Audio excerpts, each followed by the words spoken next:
Thank you everyone for joining us. Mani na pudni, nankina mayuna namani. Nadlu tapindi, nadlu gana, yatongaga in parendi. Welcome, ladies and gentlemen. I hope you are all well. We are meeting tonight. I think most of us are on Kaurna land. Some of us may be beyond, but certainly the electorate of Waite is clearly in Kaurna land. And we'd like to acknowledge elders of yesterday, today, and tomorrow. For those of you who don't know me, my name is Craig Wilkins. I'm the Chief Executive of the Conservation Council of South Australia. And I'm also a very proud Waite resident myself, living in Belair for the last 20 or so years. South Australia has a proud history as a visionary, inclusive and innovative state. We've led the way on smart environmental policy, from container deposit legislation to the creation of marine parks. We are now showing the world how to successfully transform our energy system by transitioning away from coal, oil and gas towards wind and solar. And Waite is an electorate that could well determine the result of this state election. So tonight we are keen to get a better sense of where each candidate stands on a range of nature and climate issues of interest to Waite voters, and to help us decide who should represent us.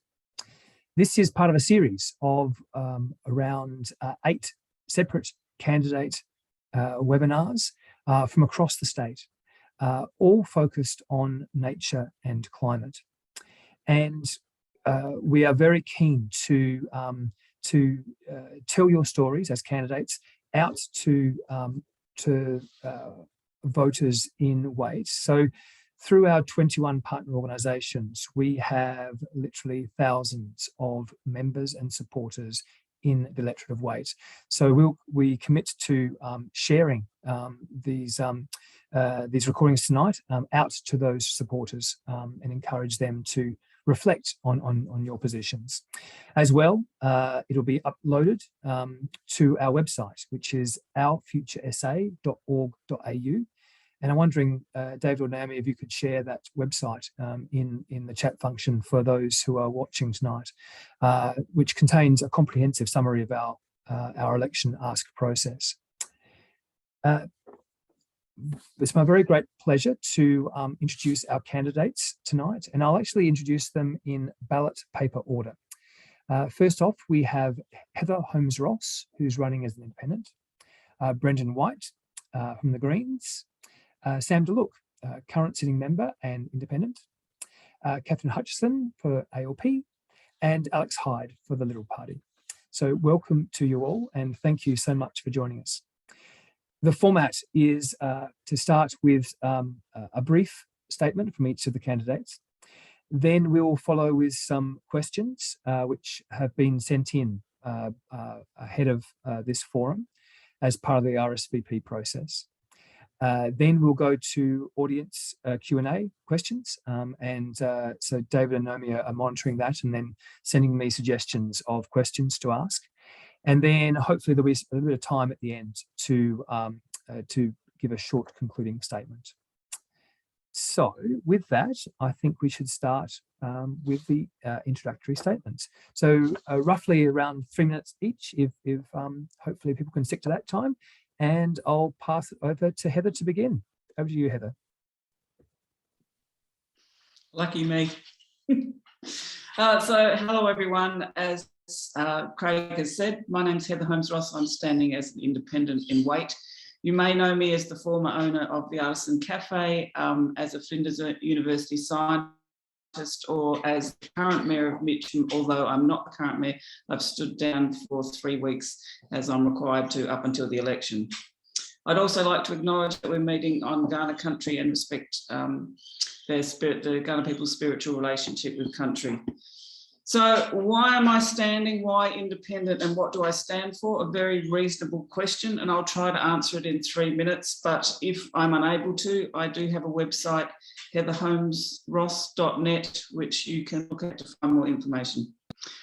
I'm standing because I'm frustrated with our political leaders at the lack of planning and direction in health, education, transport, helping our community and small businesses to recover from COVID. And sadly, although we've made a good start, we've stalled on climate action. I'm also disappointed by a lack of transparency and accountability. I believe our governments are beholden to big business and multinational interests through campaign donations and are governing for their mates rather than for the people who elect them. We shouldn't hear stories of antisocial and dishonest behaviour, of unentitled expense claims, misappropriation of grant funding or mistreatment of women. The two-party preferred system has let us down by inaction on so many fronts. So I'm standing as an independent because I believe that we can and must do better. As an independent, I'll not be controlled by big business or party politics, so every decision I make, I'll be free to vote for the best outcome for our community. In fact, I'm so adamant that I want to remain unbiased that I've chosen to run on an open preference ticket. That means I haven't made any deals and I won't be telling you which party to vote for if I don't get in. I'm leaving that choice to you. As a scientist, I believe it's essential to understand a problem before we try and solve it. I'm a great believer of listening to the experts and those on the ground and of making long-term strategic evidence-based plans rather than popularist band-aid solutions. I believe the mitigation of and adaptation to climate change is one of the biggest challenges of our time. I also believe we have the knowledge and technology to start solving the problem right now. We only lack the political will to do it. As the Mayor of Mitcham, I've led an aggressive climate agenda. I believe that you'll hear more about this in the media over the next few weeks. And as your MP, I'll advocate for innovative climate solutions, which will involve government, the community and local businesses working together, which should allow us to save money, build our economy and help save the planet all at the same time. Thank you. Thanks, Heather. Great. Next we have Brendan. Hello. Yeah, thank you for that introduction. My name's Brendan Waite. I've been living on beautiful, beautiful Ghana country for most of my 40 years. And look, I love it here. It is beautiful and it's not too late to keep it. I'm not going to say completely unspoiled. I think that there's been too much inaction on climate change to keep Australia unchanged. It's not that I think, I know. It's common knowledge in the scientific communities. You just need to listen. Yeah, I believe, somewhat similarly to Heather, I know that we have had the knowledge, that we as a country have had the knowledge of how to slow climate change for a long time. And so far we have done a lot of lip service. We've done a lot of saying, oh yeah, and hand wringing. We must get around to doing something about that. I have not seen enough actual action. And that's why I'm standing with the Greens. Those of you that have been following the Greens for a while will know that we have been saying, I was going to say for years, no, we've been saying for decades that we need to start doing something. And that's why I am proud to say that the Greens do not accept donations from fossil fuel companies. In fact, we don't accept donations from big corporations at all. And we will be, if we get in the balance of power, which is not completely outside the bounds of possibility, we will be working really, really hard to stop everyone getting big donations, particularly from coal and from gas companies. We want to ban political donations from the mining and resources sector, or at least the dirty mining and resources sector. We want to cap other big political donations at $1,000 a year. We want to stop billionaires funneling millions of dollars into the big parties, which then turns amazingly by coincidence into billions of dollars of grants and support for their industries. As long as our politicians are working for the, sorry, I'll take that back. As long as our politicians are making significantly more money from big coal producers than they are from the people that they supposedly work for, the people that they supposedly represent, this will not change. We have the technology, we have the knowledge, we have the science, we know how to do it, The Greens have been talking about doing it. We have been working on it. We haven't just been talking, we've been achieving things. Last time we were in the balance of power, in the federal parliament, we got $100 million in funding for the environment. And we want to keep doing that, and we want to keep doing it. We don't want to keep talking about it. So, yeah, you know what the Greens do. We've been saying it for a long time. We just need the votes to get us in there so we can make it happen. That's your job. Great. Thank you. Next, we have Sandal. Thanks so much, Craig, and thank you for the Conservation Council for hosting this. And disappointing, there's only 8 attendees on here. Wish there were a few more, because you know, it looks like maybe I don't want this to be just the candidates talking to themselves. It'd be great to have a lot of engagement from our attendees. So looking forward to the question part. Obviously, for those who don't know me, I'm Sam DeLuc. I'm the member for Waite, and really looking forward to having a conversation about the policies that are going to shape our future environment. Of course, how we deal with the issue of climate change, and we talked about that a lot last night at the Waite Candidate Forum put on by the Blackwood Uniting Church, and of course, and looking at some of the issues that have been pre-prepared from the Conservation Council. It's also about planning and heritage and public transport, and they're the issues that I really want to look at tackling today. Some of the really initiatives that I've been working on, as you probably all know, over the last 4 years in this last term of Parliament, of course, has been around the protection of open space in our community and measures to increase our green canopy, not just within our community, in the community of Waite, but across all of South Australia. So there's some really, really big issues that I'm really heavily invested in. And I can see that at a community level, and of course one shaped by state parliament, that we can make great strides in order to address the livability of our city, and of course the continuation and of our environment and our future going forward. Great, thanks, Sam. And I can totally reassure you that this will be seen by many more than the people. Good. No, it's fantastic. Yeah. The intention of these is to provide the information for the range of supporters we've got, which, as I said, amount to a number of thousand in Waite alone. Yeah, absolutely. Great. Yeah. Thanks, Sam. Next, we have Catherine. Over to you, Catherine. I think you're on mute there.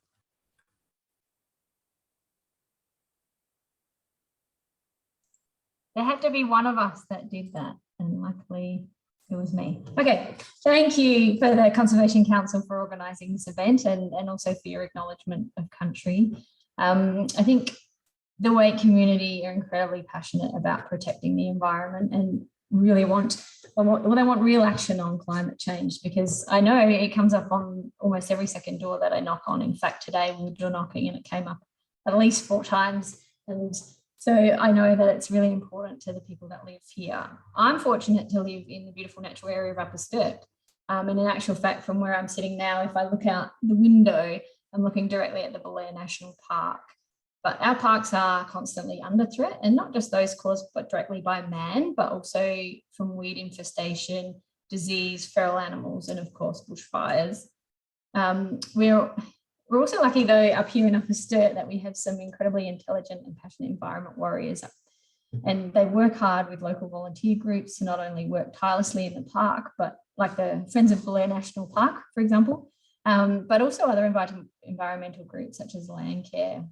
And we also have lots of local residents who understand the absolute privilege of living in this unique area and do what they can to preserve their own properties. Running through the back of my property a little bit, but further east is the Bandicoot Superhighway, and I know that the Sturt Upper Reaches Landcare group do what they can to protect this and work with homeowners to preserve the native scrub so that the bandicoots can thrive. And these residents are also signatories to heritage agreements, and having family and friends in this cohort, it makes me feel very proud that we have community members that are so passionate about our environment and looking after it.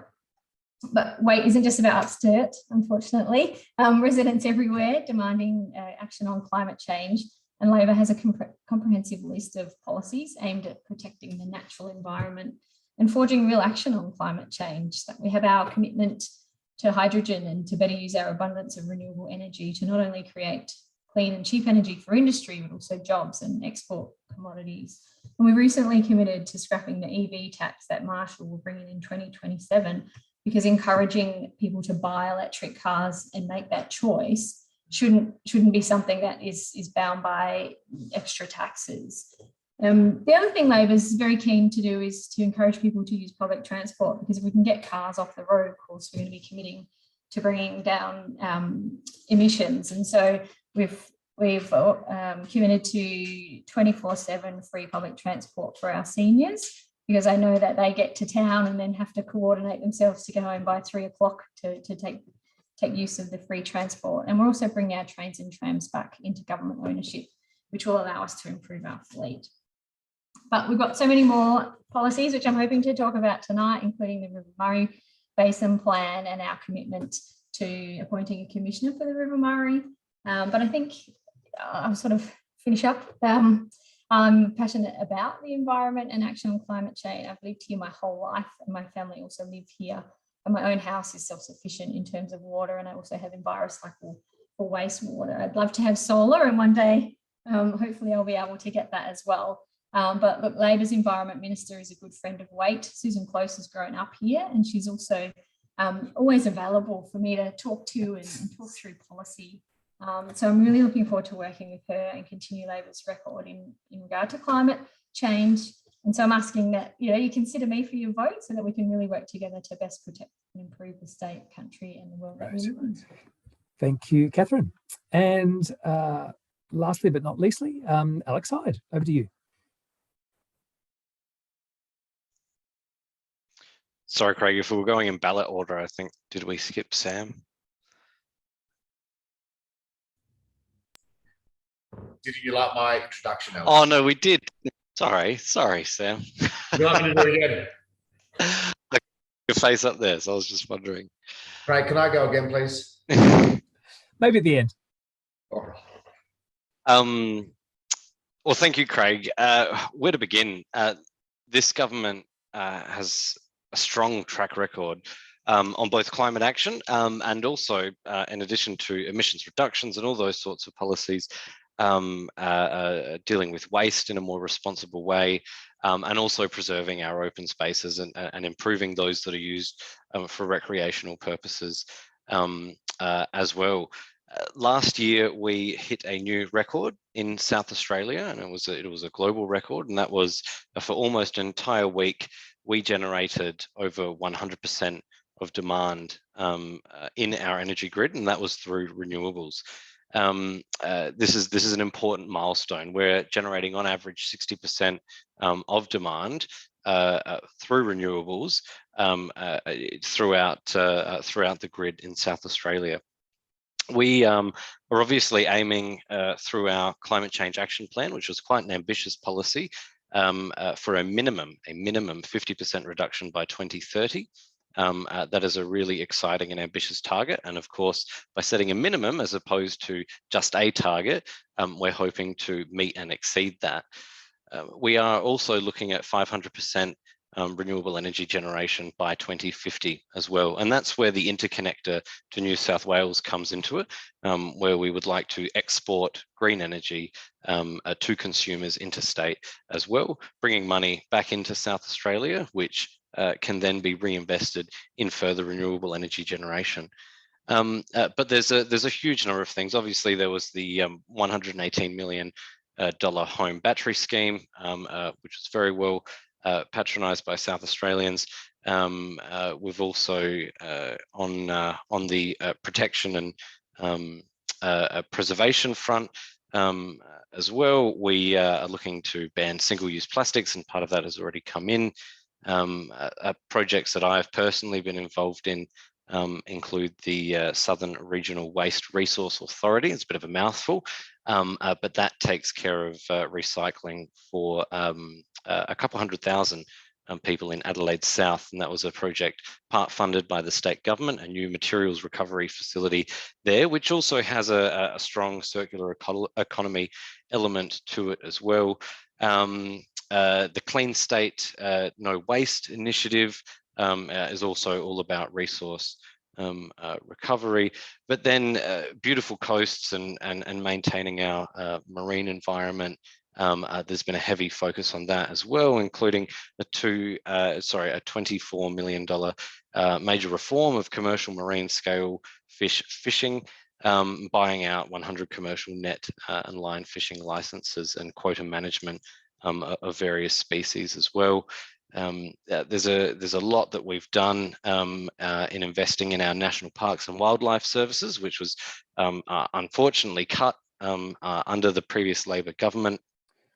We've actually put in quite a lot of money. We've brought it up from 93 to 134 parks rangers across South Australia. We've also increased the Friends of Parks grants. That's had a more than tenfold increase. Oh, sorry, I didn't have a timer, Craig. Like I said, I'm not even halfway through my notes, so there's a lot there. Thank you. No worries. Thanks, Alex. And in fact, it's great that so many of you have talked about climate, because that's been a significant theme that's come through from questions from the audience before and also tonight. So actually, we'll start off with a direct question around climate, which is, in the last 48 hours, the nature of the climate emergency has been starkly laid bare. We've had the latest IPCC report released with a blunt message that our small window to prevent climate catastrophe is closing rapidly. And on the ground, we have seen biblical type flooding across the eastern states, with even a small taste in Adelaide's western suburbs. If elected, what practical actions will you and or your party take on climate action and reducing emissions to ensure South Australia plays its part in creating a safe and healthy future for our families and each other? So the focus in the question is around practical actions to reduce emissions. So I might start just to shake things up again with, I'll go to Catherine first for this question. Was it the sweat on my brow? No. Look, Labor has a comprehensive plan to respond to climate change and for real action. One of our major policies is, of course, our hydrogen jobs plan. So we're going to be committing to installing a hydrogen electrolyzer, as well as the various other bits of infrastructure, so that South Australia is well placed because we have a lot of sun and a lot of wind. And we're going to harness the extra energy that we make on days when we do have really sunny days to make hydrogen. And that's not only going to be able to let us attract industry because it'll be cheap, clean energy, but also be able to export it, which will bring more money into our state. We're also I think I said before, we're going to repeal the EV tax. So electric cars comes up quite a lot in our electorate because quite a lot of people have them. And they're very keen to not have to pay that tax and then encourage others to buy vehicles, because the more of us that buy electric vehicles, the cheaper they'll get. And then the more likely we're going to get investment in our state or even in our country to build these things, because that would be a really great outcome for us economically. So to be able to not charge extra taxes to discourage people from having them would be really great. But we're also working hard with a whole lot of our other plans, including of course, public transport, and really working to try and get people onto public transport. I think COVID stopped us from getting on the bus because we were a bit scared, or on the train, but we really need to encourage people to get back on it because we need people off our roads, not only for the environment, but we already know congestion up here is a real problem. So the more we can do to encourage our residents to think and act, then I think that, and then support them with good policy and good projects and infrastructure, then I think we've got a real shot. Great. Thanks, Catherine. I might go to Brendan next. Did I unmute successfully? Everyone can hear me? Okay, good. I've been working in IT for 30 years. So you'd think I'd be confident about that by now. So practical actions to reduce emissions. I am lucky in a way that I'm standing with the Greens. We've been thinking about this for quite some time. We plan to make sure that all new cars that are sold in Australia will be electric by 2030. And that's not just idle talk. We have plans. We've got plans to bring the EVs in of course, we're going to repeal the EV tax because that's just ridiculous. We also want to build a fast charging network, and I would be pushing to have at least 3 more of those in Waite. I know that we've already got more. I know we've already got more than some places, but we don't have enough around the country for people to feel confident buying a car and not having to worry about charging it yet. Yeah, I don't want to throw too much shade because I know that the current a lot of people in this particular area have been working on that already, but I think we can do even better. Public transport is, of course, one good thing. I know that. Well, I think we all know that the amount of carbon that comes out of everyone driving their own car just drops to much smaller when you're in public transport. But public transport has to be affordable. It also has to be something that people are willing to do, which means we need to change our thinking. We need to stop thinking of public transport as a profit-making enterprise, because as long as you do that, you will push down costs as hard as you can, push up fares as hard as you can, and expect people to pay for something that's not particularly pleasant to be on. And then you'll scratch your head as to why isn't anyone using it? I guess we better throw it away and privatise it and not worry about it anymore. We need to have public transport back in public hands, and we need to stop thinking about it as a profit-making enterprise. This is a public good. It's like roads. You put them there so that people can use them, so people can go about their lives and get stuff done. I've got a bunch more things I'd love to talk about. How much time have I got, Craig? Have I run out? I reckon you're almost there. Okay. Sorry, all right. I'll step down and let someone else talk. But we've been thinking about this, I was going to say for years. We've been thinking about this for decades. We've got plans ready to go. All righty, great. Thank you, Brendan. Over to you, Alex. Thanks, Craig. Well, there's so much already happening that this government's putting in place. Public transport, of course, in the last state budget, 45 of our 70 diesel rail cars will be upgraded with hybrid energy storage and recovery systems. That's part of a $10 million initiative. The recent order of 20 new buses valued at $12 million, including 17 hybrid electric buses. That's making a difference as well. Electric vehicles, we are combating range anxiety with the rollout of 536 charging points throughout South Australia, and that's going to include 52 locations in rural and regional areas, because range anxiety is a barrier to someone investing in an electric vehicle. And that's on top of other work, which is integral, which I'm sure there'll be a question on later. But active transport, cycling and walking. So the cycling strategy, which the department and the minister released only a few weeks ago, lays out a strategy for increasing the ability for people to cycle across all of metropolitan Adelaide in particular, but SA.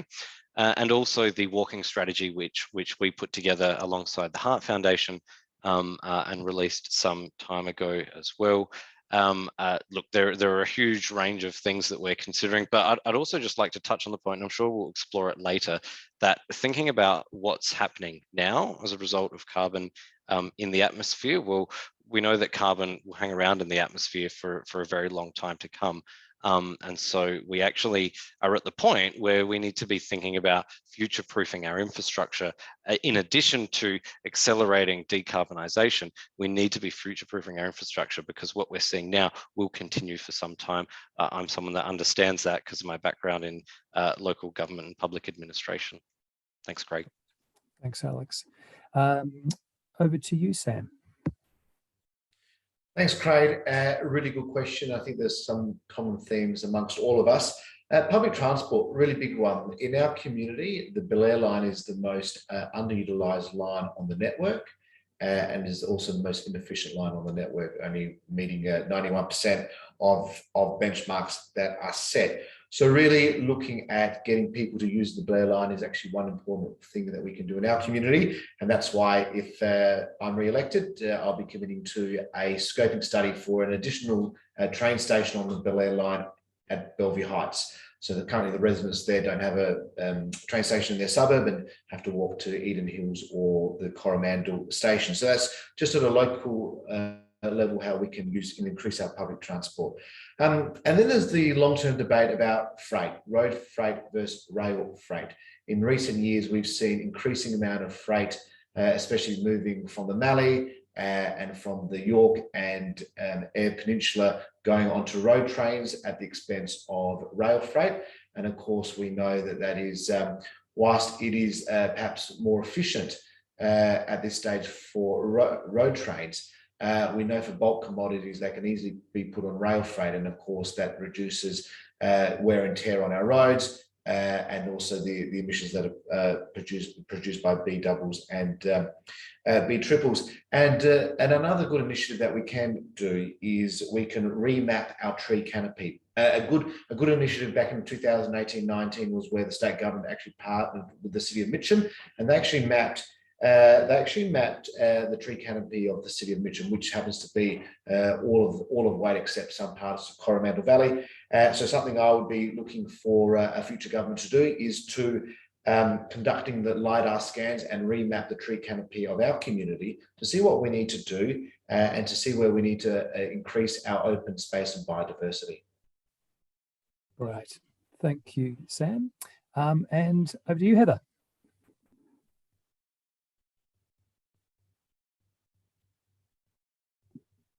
How long have we been doing this? I think as an independent, my likely position is more one of advocating. I mean, I have ideas, but I don't have a party behind me. I think that more ambitious targets are one of the things that's necessary. People talk about 2050. 2050 is too late. That's not ambitious. That's insane. I think we have to be looking at doing things by 2030. Stretch target of 2040, but any speaking of 2050 is just isn't doing anything at all. I agree with Sam about freight trains not coming through the hills. It's incredibly energetically expensive to pull those locos up the hill. We do need a freight bypass so that we can double stack the containers, and that makes the efficiency of rail freight far greater. I think we're all saying public transport, increase the use of that. That's a fantastic idea. We need to stop talking about it and actually do it. I think the Belair line suffers because we only have tracks. We have a single line, and so we probably need a dual line at Belair, and then an express train from Mitcham, as they used to be in the old days. I think that we, as I said last night, have a huge amount of solar, wind and tidal energy that we can harness as a state, and we should be using that to generate cheap power so that we can start doing smart manufacturing such as low-cost EVs. We need bike paths for sure. One of the things we could do very early on is redo the Linton bike trail. We all know that it's too steep. Let's stop talking about that and fix the very steep Linton trail. I suppose my last idea is we really should be electrifying the trains around the place. So all those, but I would act as an advocate, coming up now and then with my own brilliant ideas. Thank you, Heather. The next question or next theme is around protecting big trees, and it's been touched on by a number of people tonight already. So right across the city of Waite, we are seeing the ongoing loss of many of our big trees. The current tree protection laws simply aren't working in South Australia. So the question is, will you or your party change the legislation to protect significant trees on private and public property? And if so, around that issue of law reform, what practical areas will you focus on? I might start with Sam this time, because I know he has put in legislation already into Parliament. Over to you, Sam. Thanks so much, Craig. Yes, I'll just get that water bottle out there. Yes, wonderful question. And as I've highlighted before, Craig, you might be familiar with this brochure, and the Conservation Council might be familiar with this brochure because, of course, yourselves and the National Trust and the Nature Conservation Society of South Australia, Trees for Life, and the Australian Institutes of Landscape Architects have put together a brilliant document. I think it's so good that even politicians can understand it. And that's why I was able to work with with the Conservation Council and with Tom Morrison, who's a former young City of Mitcham Young Australian of the Year and a resident up here as well, in formulating some legislation that was the Exceptional Tree Register Bill. So I would say to people who haven't had a chance to have a look at this document, get your hands on it. And if you do understand the document and you do believe in it, then it's quite easy to support the legislation which I introduced into Parliament and will be reintroducing into Parliament on the 3rd of May. Unfortunately, when we had the debate, the Liberal Party flatly opposed the legislation and the Labor Party reserved their rights. So going into this election, we know that the Liberal Party don't have a policy around exceptional trees and giving those protections, and the Labor Party is hedging its bets. But it's something I'm very committed to and most important. And the other policy initiative that I have and is in Sam's plan is the Great State Tree Voucher. So working on the same lines as the accommodation voucher and the hospitality vouchers that are running at the moment from government, but essentially a $10 million fund to plant 1 million trees across South Australia to be used on the same voucher redemption scheme as the Great State Accommodation Voucher. So they're just two very practical ways to protect our trees and to increase our tree canopy. Great, thanks, Sam. Might go to Heather next.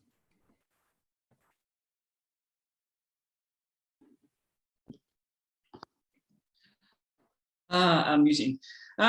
The Planning and Design Code, which came into existence in March this year, I think was one big missed opportunity, a generational opportunity to legislate for the retention of trees, significant and regulated on private land, and it didn't happen. And I think everyone within the local government sector, particularly, were quite disappointed about that. As in my capacity as mayor, I wrote an open letter to the Minister of Planning, Vicky Chapman, at the time, to ask for better protection for significant and regulated trees. In the Planning and Design Code, we had 11 mayors co-sign that letter. We were told that there would be action, back in March, but there hasn't been. I think any change in the legislation definitely needs to be holistic and in consultation with the LGAs. It's no good putting up, a register of exceptional trees if the local governments aren't on board. So I think that it needs to be a collaborative approach between the LGA's government and the Conservation Council to come up with the best legislation that we can. Thank you. Great, thank you, Heather. Next, I might go to Brendan.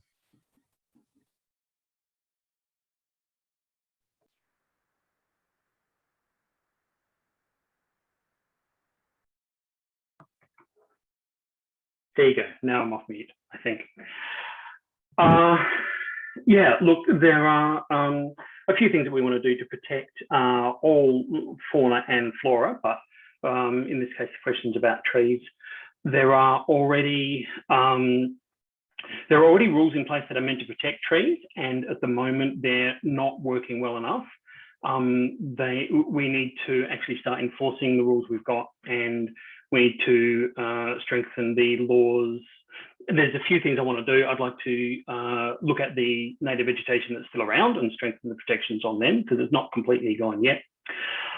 In terms of protecting the trees that we've already got, I personally haven't gone through and worked out a policy there that I personally would like to propose. So I apologize for not having that ready up front. The Greens have had policies going for quite some time, which I would of course support. So yeah, on this one, I'm just going to have to say I would be looking at what actually works to stop people pulling down trees. I would be looking at the way the rewards and the benefits go. At the moment, if a developer wants to chop down a tree, there's very little standing in their way, and there's a lot of money to be made if they do. So we need to look at how can we provide rewards for people who don't, rewards for sustainable developers, rewards for people who can make new buildings, but not destroy the trees that are in the way. And yeah, try to change the balance of what's profitable and what's not, because again, people go with the money. Right, Thank you, Brendan. I think Alex next. Well, thank you, Craig, and thank you, I guess, as well to the Conservation Council for putting that work together. I found it highly informative, and Tom Morrison's explanation, as always, was excellent in helping me get my head around it. I was quite surprised to see that so many overlapping policies were allowed to exist in the one area. It just doesn't make sense to me. Of course, you'd probably be aware, at least, Craig, but for others as well, there is a review being undertaken by the Open Space, what's called the Open Space and Trees Project. It's being undertaken by the State Planning Commission, and its very purpose is to consider a lot of these issues. We do also know that within the Planning and Design Code, there are greening provisions in there in order to increase canopy, and there is a specific urban tree canopy overlay as part of the code as well. Now, look, the code is a new instrument. It's something that I think elected members, and my commitment certainly is to keep a very, very close eye on it, to see what happens as it's put into practice. It's a very, very big document, over 3,000 pages. So we do need to keep an eye on it to make sure there are no adverse effects. There is also a review of the Native Vegetation Act at the moment. And so that's one of those overlapping policy areas which has negative impacts on canopy in our area. And that's something I think we need to make sure that we're looking at both of those in unison, given they do overlap quite substantially here. Right. Thank you. And over to you, Catherine.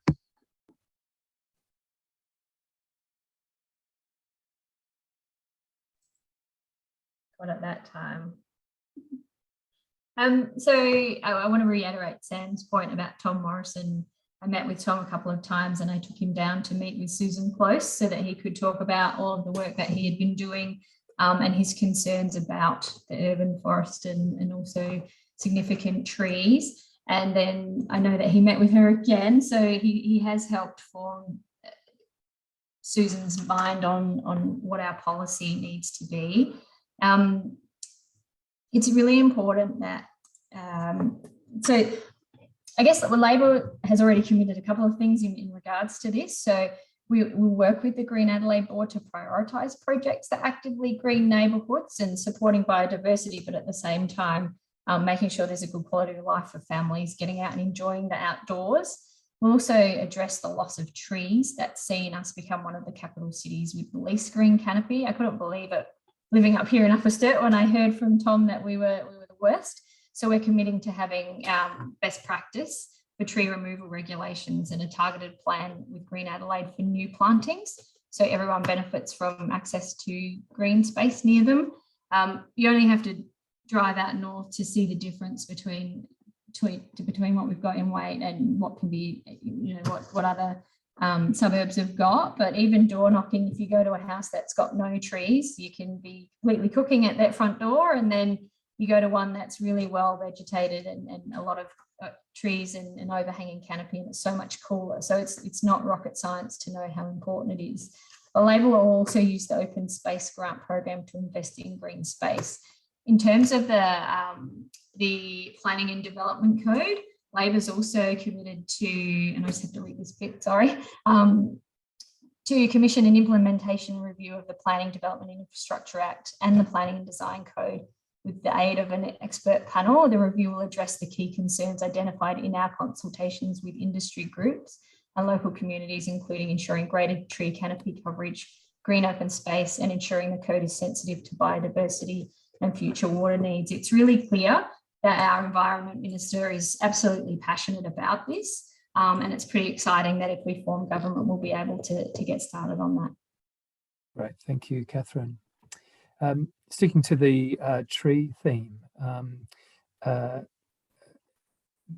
there's been a big focus, as you all know, recently about the old Belair James Road roundabout. Alex, I understand that you've confirmed recently in the media that the roundabout has been delayed. So can you now commit this project being independently reviewed, should you be elected, and that there will be no vegetation and habitat loss in Randall Reserve, given there are 148 trees under threat from this project. So will a Liberal government commit to no tree loss in connection to any roadworks at the corner of Old Belair Road and James Road? Then I'm just trying to amalgamate a number of different questions that have come through on this issue. How much tree loss, i.e. how many trees, do you consider is justified for any roadworks on that intersection? So I'll start with Alex and then go to everyone else to respond. Thank you, Craig, and thank you, John, for the question. Look, I was very pleased to be able to secure that review at such a late stage in the project. It is a review looking at the staging of works for the projects within the Mitcham Hills Road corridor, and that's in line with requests from people in the community who believe that the Belair Triangle works will be able to remedy part of the situation at Old Belair and James Road, and that's the fundamental basis of the review. Look, I've worked on grey box preservation projects before. I understand the important nature of that remnant vegetation and also the ecological and other ecosystems that are attached to it. With regards to infrastructure projects and tree loss, look, I couldn't tell you what is appropriate and what is not. What I can tell you is that if an infrastructure project is not necessary and there is trees lost because of it, well, then that's obviously an unacceptable loss. But what is important is for us to look at what the experts are showing us with a fine-tooth comb and to go through it. And as I've said before, I have been through a large number of infrastructure projects and I interrogate them to no end to ensure that I'm across the detail in order to keep the community across the detail as well. That's what I'll be doing with the review. Once the review is completed, I'll be in a better position to, I guess, answer your questions, John. But in essence, if the infrastructure isn't needed, then no tree loss is acceptable. If it is needed for safety or other improvements, then some may be acceptable. And I know the design has been revised down already, at least, removing, it's been about halved. It's been about halved. So there has been steps in the right direction. The department has at least been listening in that regard. Great, thank you, Alex. I might go to Heather next for this one. Hi, I have been supportive of the plan to suspend for quite a while. I'm down there with the wobble board saying, let's think about this. I think that it's been an issue in the community for quite a while, ever since, you know, it was announced on the eve of the 2019 federal election. And during the year, this year, council has called for the department to suspend. And I think it's a real pity that when council called on the government to suspend, they didn't, and they waited for a Liberal candidate perhaps to announce the suspension. I think that the community had spoken loudly, and it's a pity that the government didn't hear that. I also note that the review will take place after the election, which means that we don't actually have many choices beforehand, or we don't know what, if the government's re-elected, what they'll do. So I'm finding the communication between the people and the government and the department quite disappointing. At this point, I would advocate for the suspension of the roundabout, like we've all been saying, until the Belair Triangle has been finished. And then we really need a holistic integrated transport study to see what other solutions there are, which such as, you know, we've been talking about the Laffers Road, Main Road intersection, but once again, we need to look at that as part of a plan rather than just a one-off solution. Trees, really, we need to minimise the number of trees we take out wherever we can. Our canopy is reducing, it's constantly reducing, and it's one of the reasons for that is the need of the Department for Education or the Department of Transport are required to not take the trees out.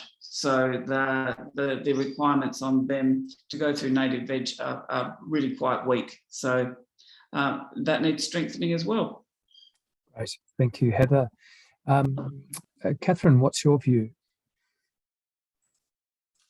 So I've been a candidate now since August, I think, and it was one of the first issues that was brought to my attention.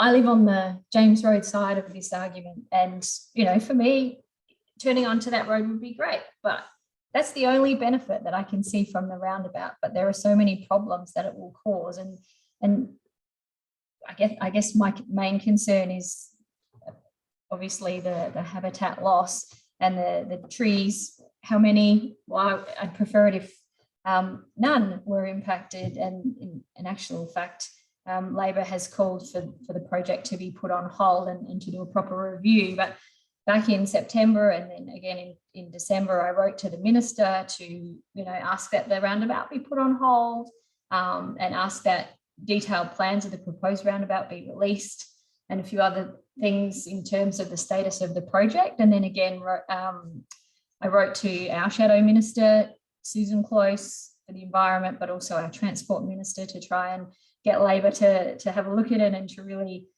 put forward a proper position in terms of putting it on hold. And we did that as well.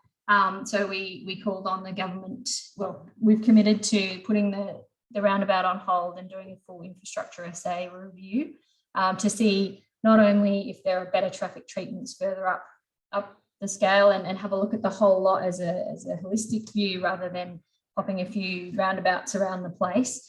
And so it's really important that we get through to the election so that we can at least get a proper review done, because in terms of impact, aside from the environment, there's just so many more, including the fact that James Road isn't fit for purpose for that much traffic. So I guess being able to create gaps further back in the traffic corridor seems like a good outcome, at least to start with. Not only is it cheaper, but there's, apart from putting in some traffic lights, there isn't really any habitat loss. So there's so much involved in this situation that needs to be reconsidered before we move forward. Thank you. So would a Malinowskis government commit to no tree loss in connection to any roadworks? Let me just get because I just flicked off it. So at this stage, we've committed to put it on hold and ask the following questions in terms of the analysis of infrastructure SA. Are currently planned traffic treatments in the Blackwood area likely to reduce the pressure on the intersection? Are there any other traffic treatments that will be more effective? Is the roundabout proposal justified in risk mitigation, expenditure and environmental impact? And what is the full environmental impact of the roundabout proposed? So we will definitely be having a good look at what the impact is compared to what that solution might look like. But at this stage, obviously, I can't commit in terms of the party, but I'll be doing everything I can to sort of try and get much better solutions further up the line so that it doesn't really come out that way. But some residents, when you talk to them, are keen for the roundabout because they see that it is dangerous and they want that turn onto Old Belair Road. But when we talk through some of the other impacts that aren't necessarily always considered and what other treatments might be available, then they tend to see that is a good idea to do a full review first. Thanks, Catherine. Brendan, what are your thoughts?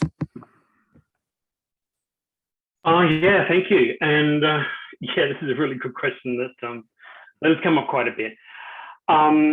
Do we need an independent review? Absolutely yes. Absolutely yes. We need a review around a couple of different areas here. The first thing I'd like to find out is, how did the community end up being told that that the community was behind this? Why was it announced that the community was behind this when a good chunk of us are not? I'd like to find out of curiosity, who was the person or the group of people who decided to throw this multi-million-dollar project into a marginal seat at that particular time. But look, that's just me being a bit. That's me trying to look at the problems behind what we're actually discussing here. We're discussing one roundabout. We're discussing trees in the area of one roundabout. So independent review, absolutely yes. How many trees is okay? Well, right now, 0, because as a few other people have pointed out, we don't know whether the proposed change will actually make any benefit at all, given that we've got the Belair triangle being looked at soon, and given that we need to have a big picture. So how many trees is okay? Right now, absolutely none. And if we decide we need to do something, we need to see if we can find something else. So yeah, do we want to reduce the traffic on James Road and see if we can find a different way to put it through that's safer? Exactly which road, I don't know yet. I would really love to be in the office of the member for Waite, so that I can have the time and the resources to do that study and find out.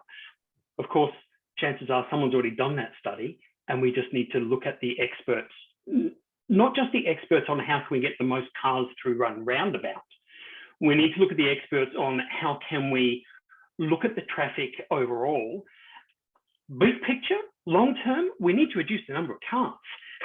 And that's something that I think we need to discuss in this space. Now, that's a big picture, that's a long-term thing. We need action long before, the 5-10 years that it would take to reduce the number of cars overall going into the city, the number of people who need to travel each day for work. But yeah, in the short term, how many trees right now? Absolutely none.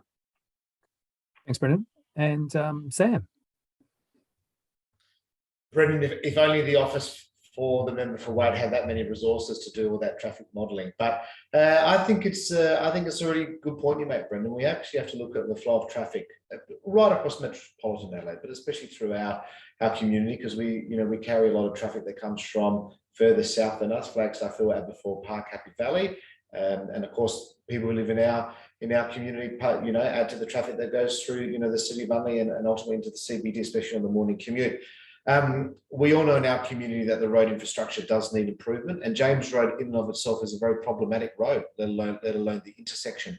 But of course, in going back to answering the specifics of the question, Craig, I think I first raised some of my concerns about where this project was going with the Minister back in November, December, and raised this in question time and put to him the need for this project to be put on hold and to see that the Belair Triangle project was completed first, to see what impact that would have on traffic flow, and more importantly, to actually commit to a planning study for the Laffers Road intersection as well, which is something the community has been banging on about long before I've been in this chair, but I've been talking about it since 2015. And so it's very, very good that the department has looked to put a hold on the James Road intersection and to investing some of that money, that $40 million that's already been allocated from Treasury from some budgets ago, that all this body of work is being covered with into that Laffers Road planning study. And I think we can get the right solution there. I think we'll be a long way to dealing with the traffic flow further down the hill.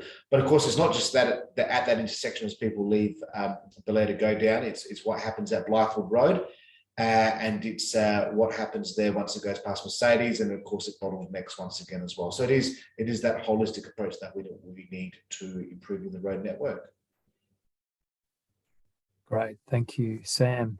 And maybe I'll stick with you, Sam. Just following on from last election, 4 years ago, there was a big splash around the potential of taking trains away from the Mitcham Hills area and directing them around the back of Adelaide Hills to avoid the problems with congestion and the inconvenience, the fire risk, and other range of concerns that the noise that residents have. Really keen to get every candidate's thoughts around what happens next. We've got this issue of freight trains that come through Mitcham Hills down into the city in a very inefficient way with significant inconvenience for the residents up here. What will you do to address that issue? So I'll start with you, Sam, and then I'll go to the other candidates.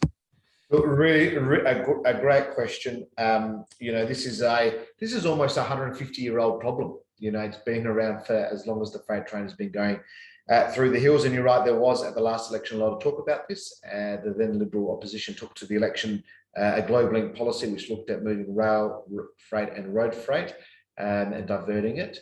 KPMG, for those who don't know, undertook that study, and disappointingly, they found there was no case that stacked up for the movement of rail freight, and nor at the time for road freight as well. I think many of the inputs into that KPMG study were absolutely lacking, and dare I say, there was probably a want for that study to fail in order not to meet the requirements. The reality is there is a need. The reality is we know that a 1.8 kilometre freight train through our hills blocks all 3 stations, Glenouta, Blackwood and Corro at the same time.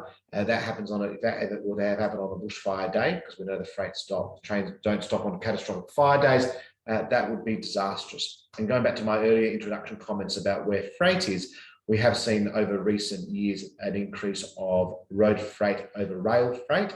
So right now, the numbers probably don't actually stack up, but they will in the future. And if we don't have a long-term rail freight solution, we won't be part of the nation's solution for rail freight. There is huge investment happening in parks in New South Wales. There is huge talk, obviously, of the inland rail going up through parks into Queensland and to Brisbane. And of course, the Victorian government is spending billions of dollars on rail freight, with a spur line up from Jura and heading across the Nullarbor, ultimately bypassing Greater Adelaide. So if we don't actually become part of the conversation of rail freight, South Australia, and especially the greater parts of Adelaide, will be cut out from what is happening around the nation. And that is that would be a travesty for our state and for where we are going. So it is definitely something that needs to be recommitted, I believe, by the South Australian Productivity Commission and Infrastructure South Australia, and of course keeping it on the agenda of Infrastructure Australia as well. Thank you, Sam. Over to you, Brendan, for your thoughts. Yeah, look, I'm going to be brief. This is a problem that affects Waite really significantly. It's a problem that can't easily be fixed just by people in Waite. We need a national coordinated plan. Waite in and of itself doesn't have the ability to just decide we're going to reroute trains through a safer place. We need a national policy to look at how we can minimise the carbon producing rail, how we can push it somewhere safe in this particular instance. We also need to look at whether we can get transport corridors in, make sure they all stay in public hands. I know that there's been some talk of privatising some bits of it. And then, of course, when things are privatised, suddenly they run for profit. They're not run for the people. Yeah, we need a national plan. We need to look at this for the whole country, not just for Waite. But look, we all know the problems. We need to get the trains out of here and find another way. Great. Thank you, Brendan. Alex, your thoughts? Thank you, Craig. GlobeLink was a business case, and it looked at obviously 3 different modes of freight transport: air, rail and road. What it did find is that because our exports in South Australia were too low, investment in air or new air and new rail freight infrastructure was not yet justified. It did find that some investment in road freight was justified, and the government is progressing the Greater Adelaide Freight Bypass, a project which we've already invested $200+ million into, a project that's underway at the moment, and there's planning occurring on the rest of that. And that's about reducing trucks on the Southeastern Freeway and obviously Crossroad too. Regarding rail, look, ultimately, it's a problem that we're going to need to grow our way out of economically. Governments need to spend dollars wisely. This would have been a multi-billion-dollar project, and if economically it doesn't yet stack up, then we need to think about where we are putting public funds, because those are funds that could have gone to a hospital, could have gone to a school, or any other number of infrastructure or services that we deliver. So the good news is that we have the fastest growing economy in the nation right now. The good news is that we have record low unemployment delivered under this government. And so I'm hoping that it's a problem that we can grow our way out of sooner rather than later. But I just touch on one very brief point regarding business cases generally. And I do think the traditional way that we assess the cost benefit ratio of infrastructure business cases does need to be tipped on its head a little bit. The way that it's done, particularly by Infrastructure Australia, and they sort of set the pace for states and other jurisdictions as well, is that they don't take into account what they label externalities. And externalities are things such as health benefits, well-being, livability, amenity, and those sorts of things. And even actually in how they calculate that cost-benefit ratio, even commuter travel time. So if you're not a commercial vehicle, if you're a mum or a dad taking the kids to school or going to the shops, your time is actually given quite a low weighting in that overall cost benefit ratio. So I'd really like to tip that on its head and consider the broader context, because I think if we did that, we'd actually get a different result as well. Great, thank you, Alex. Catherine, your thoughts? Thank you. So yeah, I'll just address that Globe Link first. It's interesting that it was an election commitment at the last state election that a lot of people may have chosen to use their vote on when it was only a business case just announced by Alex rather than a costed commitment. But in terms of freight coming through the hills, I can talk about it because it goes past my door that we looked out before through the national park. And look, it is something that's come through here forever, and eventually we are going to have to come up with a commitment to try and do something about it. So Labor has committed to undertake a detailed analysis of freight options so that we can try and look at different ways to alleviate congestion, definitely on the Southeastern Freeway, but also some other ideas as well. So it's a big conversation around the whole piece, because not only does taking freight on the train, the cost is obviously ridiculous at the moment, but at some point, given the fact that our community is growing and expectation would be that that kind of thing shouldn't go straight through suburbia, at some point in the future, one would imagine that that would be looked at. So when we have our detailed analysis, there may be some recommendations that come back on that. Great, thank you, Catherine. And over to you, Heather. I am a strong advocate of the freight bypass. I agree with Sam that the KPMG study was quite possibly flawed. $7 billion, which included a $3 or $4 billion airport, which we now find that we don't need. So the actual cost of the project of the freight bypass was far less than the cost of the whole Globe Link. I think, I'll just be short, I think that what we really need is for this to be the next big infrastructure project. So after the North-South corridor on South Road is finished, I think that we need bipartisan support to make this happen. That's it. Yep, great. Thank you, Heather. So the next question I might go to is still sticks to the transport theme, because that certainly has been a dominant one that's come through.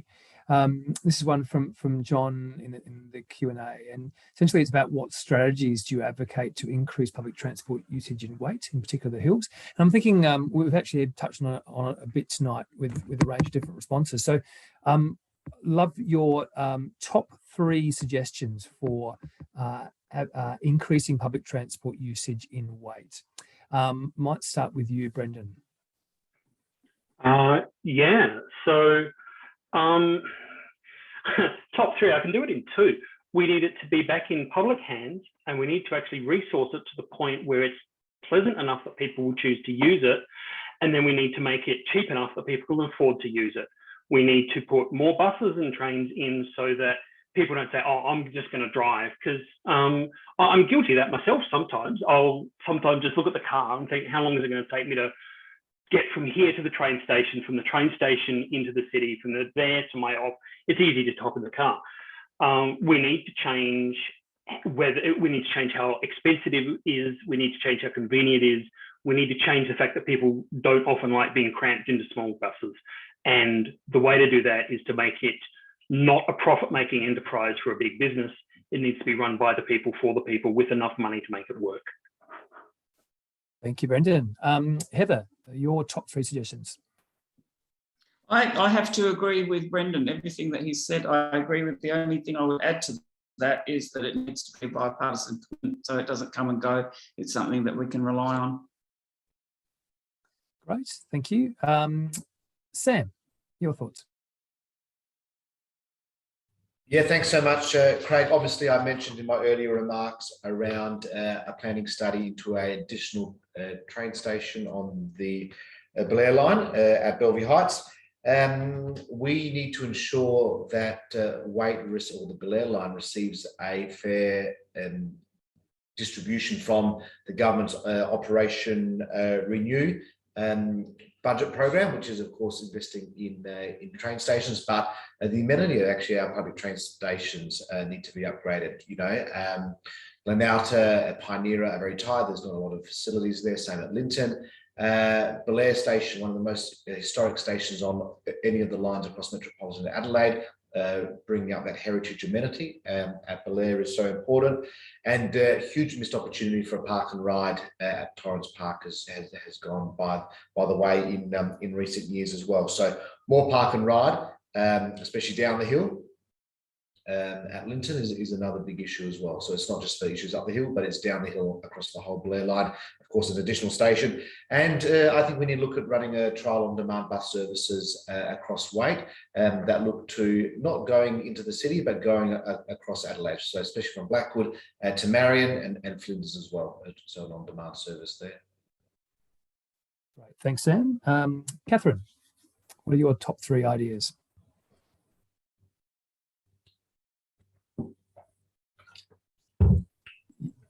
Sorry.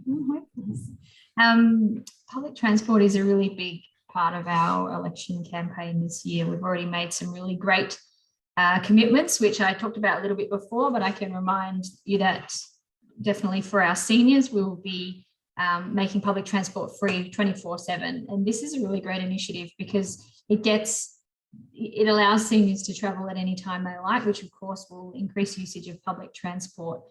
Because at the moment they only get that little window to go in and out when they want to. So that I think that's wonderful. I know my dad is already incredibly excited about that one. We also need to, we're also committed to bringing back the trains and trams into public hands. And that's really important too. The Marshall government obviously privatised the trains and the trams, even though they said they didn't have a privatisation agenda. And so we're going to bring them back. We're also going to establish a commission of inquiry to establish methods of returning the buses as well and do a feasibility study to see what that might cost. So once we get them back into public hands, we'll be able to be a little bit more control of the fleet and looking after them, but also bus timetabling and train timetabling so that they are more reliable, which is really important. And I think just education as a whole in Waite. As I said before, during COVID, lots of people got off the bus, got off the train and started using their cars again, which is understandable completely, including the kids, a lot of parents taking their kids to school because they were worried about catching COVID. So I think as we progress out of COVID, we need to be encouraging them to go back to catching public transport. Not only does that help on the roads to bust the congestion, but it also will reduce emissions and then at the same time allow us to make sure that people have proper access, and the more people use a service, then the more likely it is to stay. And so I think those 3 points are pretty important about trying to get more people back onto public transport. Great, thank you, Catherine. And I think it's Alex. Thanks, Craig. And getting, of course, more people onto public transport is a key way that we can reduce our emissions. There's a few things that I would fight for if I was successful at the upcoming election. I think I'd be really interested to see what the plan is for the locomotives which are going to come off the Gawler line when that is electrified in only a few months' time. Those locomotives could be distributed throughout the rest of the more conventional network, and that includes us in Waite. If we were able to achieve that, we could then get some extra services times, which increases the options for people and when they want to use the train to go to work and that sort of thing. Park and rides, look, I think there is the opportunity for some areas to have not multi-story park and rides or anything like that, but a bit better provision of parking space, park on bitumen instead of dirt, better use of space and that sort of thing. So investing in that as well. Those are the main things that I think could increase our use of public transport. But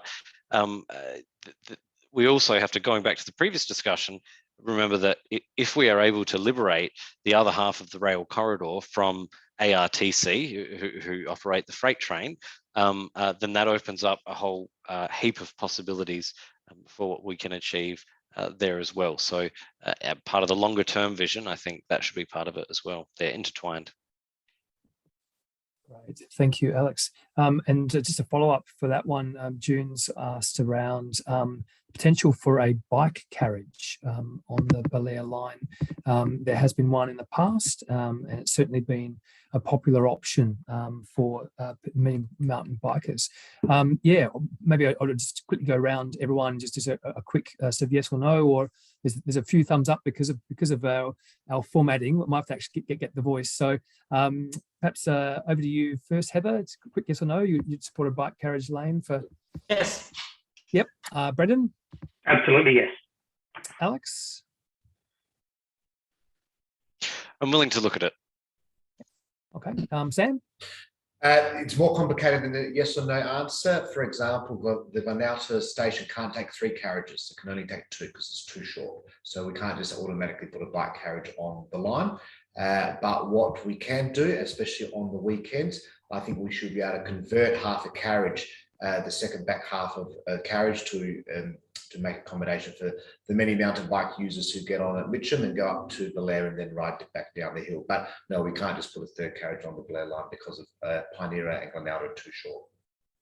Okay, great, thanks, Sam. And Catherine? Yeah, so I think it's definitely something that needs to be looked at, because I've seen those kids riding down the old Belair Road like crazy things that they are. And as Heather pointed out before, the Linton bike track is quite difficult to get back up. And so we really need to sort of look at transport as a whole and work out how we can support more bike riding.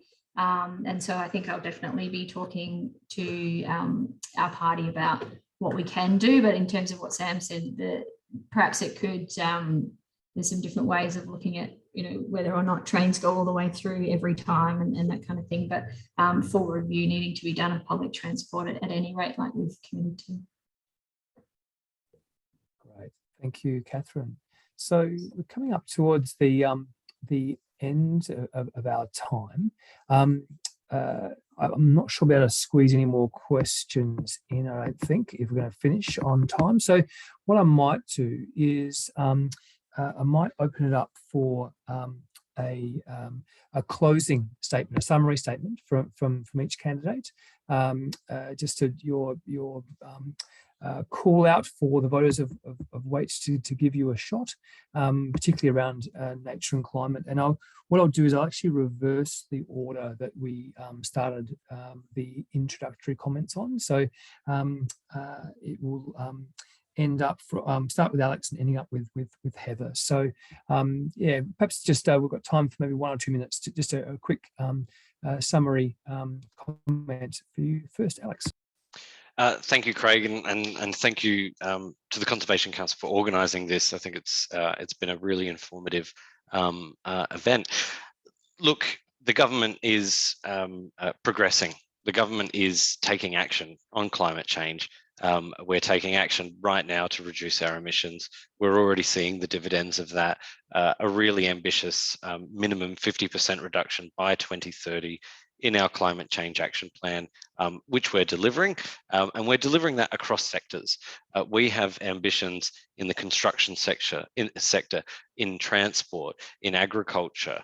We understand in depth all of these sectors. We've done the groundwork on all those little 1%ers, but they all add up. Our plan is really ambitious, and we are delivering it already. On nature and open space locally, the Marshall Liberal government has had a fantastic track record in investing in our open and recreational spaces, from Watunga Botanic Gardens around to Belair National Park. The Friends of Parks increases in grants as well has been so well received by the wonderful volunteers that also do so much, but also having more paid hands around as well. A 45% increase in the number of parks rangers that are employed and working in our open spaces is so important to that preservation effort as well, but also because every ranger you put on supports a whole heap of volunteers that come and do bush care and assist in weeding and taking out invasive species and preserving our parks. So we're doing so much. We can do so much more over the next 4 years with the support of the voters in Waite. Great. Thank you, Alex. Catherine, your concluding statement. Okay, awesome.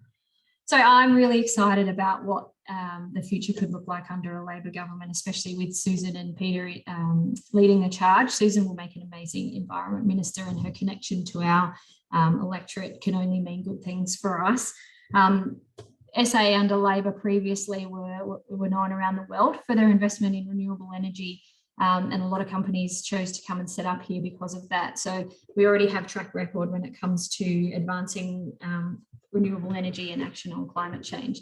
We have an amazing set of policies, not only on climate change, but also protecting the environment and supporting the groups that do that as well. And I encourage everybody, if you can, take the time to go and have a look at them, because you will be really, really impressed with what we've put together. And I think, you know, in terms of the current government, some of their policies in terms of opening national parks up for tourism development, including Kangaroo Island, are questionable when it comes to trying to protect these really precious environmental areas. So I think if you can have a look at what we're willing to bring to the state, please do so. And I really look forward to being able to advocate on behalf of Waite, especially some of the ideas that we've been put forward today. And I know that I have a really great relationship with Susan, and we'll be able to work really well together. Great. Thanks, Catherine. Sam.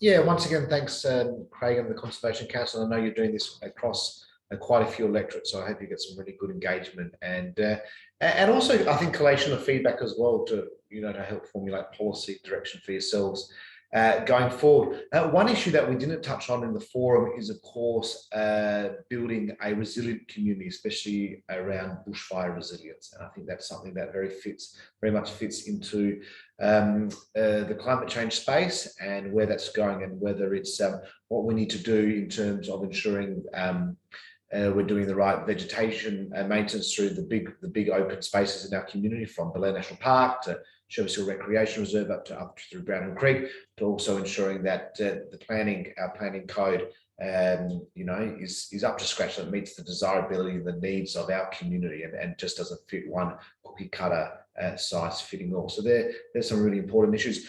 But more broadly, the environment and conservation are key policies and issues for our community.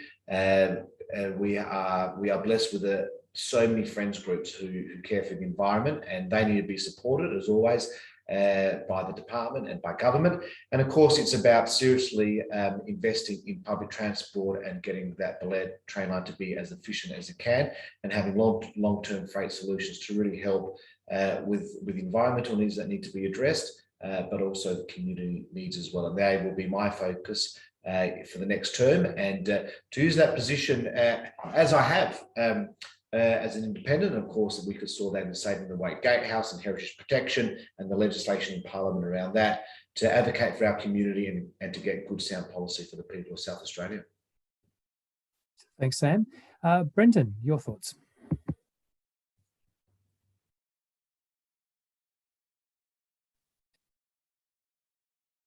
With perhaps the mute off. Yeah, that'd work, wouldn't it? The Greens in Australia started in Tasmania because there were significant environmental problems that no one else was really doing much about. So we fought. The Greens have been saying for, not years, we've been saying for decades, we need to do something about global warming. We need to do something about the environment. And look, I've been thinking, I should be polite, I should be gentle. I should be, collegiate with all these other people on this panel. And I don't know that I should. At the end of last night's meeting, one of the Liberal or ex-Liberal people, I truly don't remember which one, said, "Oh, wasn't it great that we were all polite? Wasn't it great that we were all friendly and no one said anything impolite to each other?" And at the time, I thought, oh yeah, I guess that is a good thing, isn't it? And I've actually been thinking since then, the big parties have had decades to do stuff. They are now starting to do a tiny bit, a little bit too little, a little bit too late, only because they have to, only because they know they are bleeding votes out to people who actually care. I remember seeing Grace Tame in that beautiful photo where people got really upset at her because she wasn't just nodding politely and being a good little girl and saying and smiling at all the big men who are making all the decisions. I think we're past being polite. I think we're at the time where we have to say, talk is not enough. You've had decades to do things, you haven't done it. We need someone who actually will. I'm no longer prepared to pretend that I'm not angry about this. That's all. Great. Thank you, Brendan. And finally, Heather, your concluding statement. Thank you to the Conservation SA for organising. Thank you to all the other candidates. I think I've heard lots of great ideas. There's lots of energy. I feel there's quite a lot of greenwashing. There's quite a lot of we need to, we're going to, we have been, and it can't all be true. All the statements that everyone has made can't be true. So we need action. We need, if it's truly what we all want, if we truly do want to mitigate against climate change and the effects thereof, if we truly want resilient communities going into the future, then we need to start governing in that way. We need to make long-term decisions using evidence-based decision making, and I will use my position as MP to advocate for exactly that. Thank you. Great. Thank you, Heather, and thank you to everyone. We've come to the end of our time. Speaking as a Waite resident, it's really exciting to have to be in an electorate which actually is a genuine contest between candidates, and with that comes a rich debate, and as a number of people mentioned, actually a whole lot of really good ideas. I really thank you all for presenting tonight, and encourage you to fight passionately on behalf of the nature and climate issues for the people of Waite. It's a real opportunity for us as Waite voters to help shape the future of our state. So as I said before, we will be sharing this content tonight out to all our supporters, and putting it up in the general public as well. And so on that, a huge thank you to all of our candidates, Alex, Sam, Catherine, Brendan and Heather. Thank you for your contribution. Thank you for participating in democracy. It's really great that we've got this contest. Wish you all the very, very best for the remaining 17 days. Let's hope it is a successful and safe campaign for everyone. Speaking as someone who's currently in isolation. Anyway. So thank you all. Really appreciate it. Thanks, Craig. Well done, Conservation Council. Thank you. Thank you so much. Thanks all. Bye.